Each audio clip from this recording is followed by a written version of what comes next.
Ini koleksi asli ya? Replika Hmm. barang-barangnya. Itu sering banget jadi tidak. Ini sebenarnya ada pulpennya nggak sih, Mas?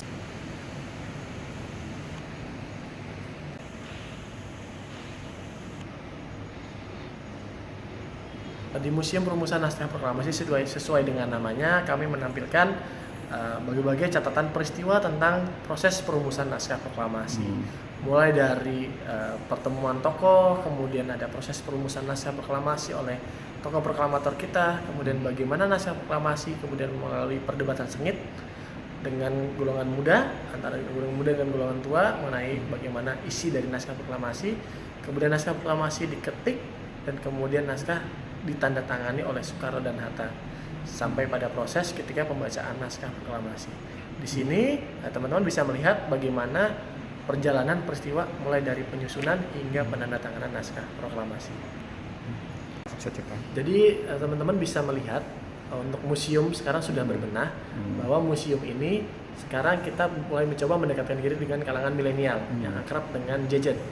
Jadi untuk di Museum Perumusan Naskah Proklamasi, panel-panel seperti ini nih bisa berbicara.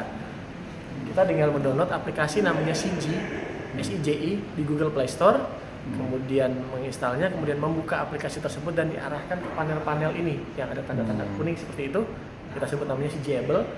Kemudian nanti aplikasi akan mengeluarkan gambar dan suara di handphone masing-masing.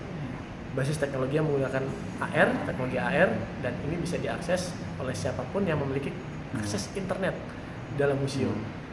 Kita mengetahui bahwa untuk gedung-gedung seperti museum yang kita masuk gedung-gedung tua, sinyal internet agak susah masuk. Nah, kemudian kami menyediakan alternatif akses free wifi untuk pengunjung yang ingin menikmati akses internet CG di museum.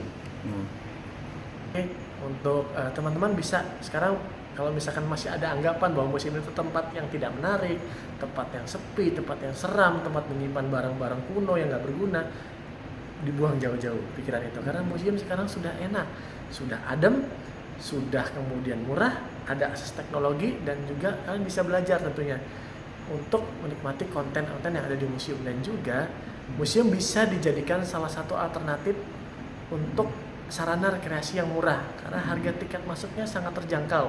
Untuk dewasa hanya sebesar Rp2.000 saja per orang, untuk anak-anak hanya Rp1.000 saja. Hari Sabtu Minggu, kecuali tanggal merah ya. Jadi untuk teman-teman bisa menikmati koleksi-koleksi museum sambil bersantai bersama keluarga.